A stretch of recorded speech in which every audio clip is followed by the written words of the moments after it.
কেন জানি আমার স্টান বাইকটা অসম্পূর্ণ লাগতেছে শুধুমাত্র একটা জিনিসের জন্য। চলেন আজকে সেই জিনিসটি কিনে নিয়ে আসা যাক। আসসালামু আলাইকুম এভরিওয়ান, কি অবস্থা সবার, কেমন আছেন সবাই? আশা করি সবাই অনেক বেশি ভালো আছেন। রাইট নাও গাইস, অনেকদিন ধরে আমার বাইকটার মধ্যে একটা এক্সজস্ট লাগাবো চিন্তা ভাবনা করতেছি। এরপরে একটা এগনান কিনেও ফেলার পরে আমার এক্সজস্টের সাথে একটা ব্যান্ড পাইপ পাই, আর ব্যান্ড পাইপ পাওয়ার পরে আমি লাগাতে না পারার কারণে আমার থেকে আরেকটা ব্যান্ড পাইপ কিনতে হয়। ব্যান্ড পাইপটা কেনার জন্য দোকানে চলে যায়, আর দোকান থেকে ব্যান্ড পাইপটা নিয়ে এসে ভাবলাম যে নিজে বাসায় বসে বসে ব্যান্ড পাইপটা ইনস্টল করা যায়, আর মেকানিক্যাল কাজ শুরু করে দিয়ে আমি আমার বাইকের মধ্যে এক্সজস্টটা ইনস্টল করে ফেলি। আর হ্যাঁ গাইস, স্টান বাইকের মধ্যে একটা এক্সজস্ট থাকলে স্টান বাইকটাকে কতটা সুন্দর লাগে সেটা একজন স্টান রাইডারই জানে।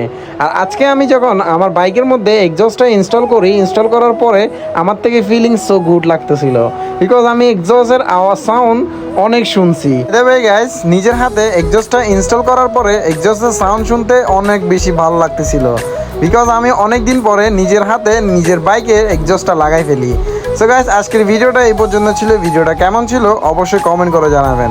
ভিডিওটা ভালো লাগলে অবশ্যই একটা লাইক, কমেন্ট, শেয়ার করে দিয়ে যাবেন। আসসালামু আলাইকুম এভরিওয়ান, ভালো থাকবেন, সুস্থ থাকবেন, দেখা হবে পরবর্তী কোনো ভিডিওতে। আসসালামু আলাইকুম।